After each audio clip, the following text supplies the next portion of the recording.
Hello friends, welcome back to the new video. If you are the new viewer on my channel, so don't forget to subscribe my channel and like the video. So today's video title is how to make conference call in oppo phone. So let us start our video.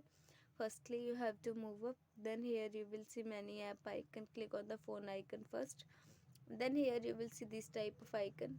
Firstly, you have to give call to any person like that. After that, here you will see add call option. So click on the add call and then call to that person whom you want to add in your conference call like that. First call is on hold. After wait, here you will see after picking the second call you will see merge call option. Click on that.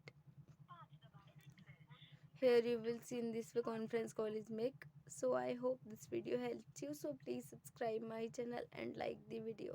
Thank you so much for watching our video.